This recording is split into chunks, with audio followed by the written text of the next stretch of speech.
everyone. This is lecture number 194. यहाँ पर हम जो आपसे discuss you the static indeterminacy.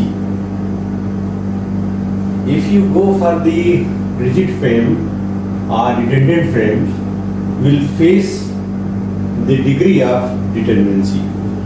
So we must know the degree of indeterminacy ds, how it can be evaluated. तो हम यहाँ आप समझने की कोशिश करो कि जैसे आप समझते हैं कि कोई रिजिड फ्रेम है, डिटरमिनेंट नहीं है, इनडिटरमिनेंट स्ट्रक्चर्स है। इनडिटरमिनेंट स्ट्रक्चर्स का मतलब ये हुआ कि जो रिएक्शंस हैं स्टैटिक इक्विलिब्रियम के वो सफिशिएंट नहीं है कि उसको सॉल्व कर सके, उसके मेंबर्स का पता कर सके, कि फोर्सेस वगैरह को निकाल सके।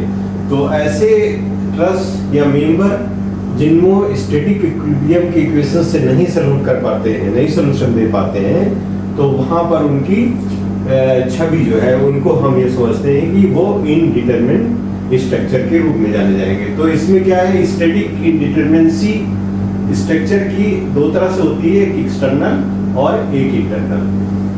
इंटरनल कोई अगर आप फोर्स लग रहा है, कहीं हिंज लगा दिया, तो हिंज किसी चीज लगा दिया तो दो फोर्स हॉरिजॉन्टल वर्टिकल फोर्सेस आ जाएंगे, तो दिस इज आई के फॉर्म में हो सकता है ना। और एक्सटर्नल क्या है, जो रिएक्शंस आपके होते हैं, जितना सपोर्ट्स लगे हुए हैं उनके रिएक्शंस होंगे, उनको अगर काउंट कर लिया जाए तो दैट इज कॉल्ड द आरई।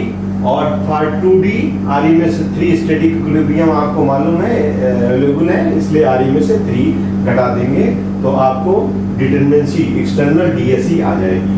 इसी तरह से अगर 3D है तो RE-6 नंबर ऑफ रिएक्शंस, जितने सपोर्ट्स हैं उनकी कितने रिएक्शंस हैं और उसमें से 6 घटा देंगे तो 3D का आ जाएगा। अब बात आती है कि इंटरनल जो हम डीएसआई फाइंड आउट करना चाहते हैं, वो 2D के लिए डीएसआई क्या है, m-2j by number of members है और जितने जॉइंट्स -3 से घटा देंगे 2D में, तो ये सिंपल सा है m-2j बाई 3 से आपको उसका डीएसआई निकल आएगा। 3D के लिए m-2j बाई 6 से विदिन ब्रैकेट हो जाएगा। फॉर रिजिड के लिए DSi 2c minus r suffix r, और फॉर 3D के 6c r इंटू r। अब यहाँ पर ये आप समझो कि r क्या है, नंबर ऑफ रिएक्शन रीज या हिंजेस जहां लगे हैं, कि कितने हिंजेस लगे हैं उनको आर से आप डिनोट करेंगे, नंबर ऑफ। और R number of reaction release hinges. R is nothing that is summation of m1 - 1 for 2D, और m की वैल्यू है number of member connecting the hinge. Connecting जैसे एक एग्जांपल से बताएंगे, आर इज 3 टाइम्स, अगर आपका ये दैट इज 3D है तो 3 टाइम्स समेशन m-1 होगा, और C क्या है, नंबर ऑफ क्लोज लूप्स, कितने क्लोज लूप्स वो ट्रस बना रहा है। तो एक एग्जांपल हमने लिया है यहाँ पर कि मान लीजिए ये आपका ट्रस है, तो इसमें लूप क्या है, एक जो क्लोज हो जाए उसको लूप बोलेंगे, तो इसको ये 1 लूप हो गया।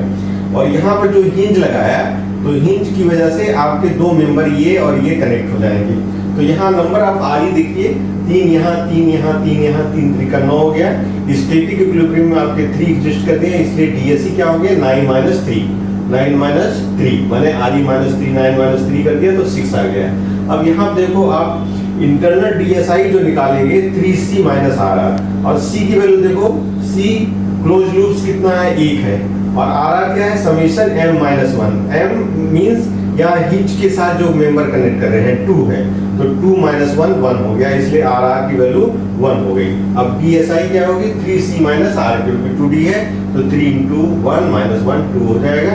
तो DS क्या हो जाएगी, दोनों को जोड़ देंगे, 6 + 2 8 डिग्री की इनडिटरमिनेंसी आपकी यहाँ पर निकल आएगी। तो इन फार्मूले के मदद से you can find out the degree of indeterminacy by using external and internal. इसी तरह से static determinacy DS for DS is DSE plus DSI, D for 2D हमने लिखा है m प्लस सॉर्ट आउट कर दिया RE-2j, उसको सिंप्लीफाई करके DS for 3D m plus RE-3j, और DS for 2D rigid frame के लिए 3m plus RE-3j minus RR, और 3D के लिए 6 से आ जाएगा RE 6J माइनस RR, और काइनेमेटिक के लिए ये फार्मूला है DK 3J minus RE plus RR minus NR, और for 3D 6J minus RE plus RR minus NR, जहाँ की J नंबर ऑफ जॉइंट्स है, R रिएक्शन रिलीज है, हिंजेस से जुड़ा हुआ मतलब है, RE reactions available at supports, और NR is number of member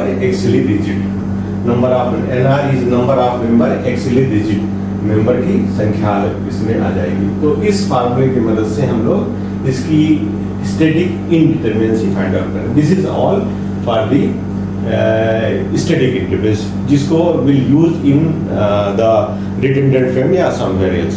thank you for attending class, thank you very much.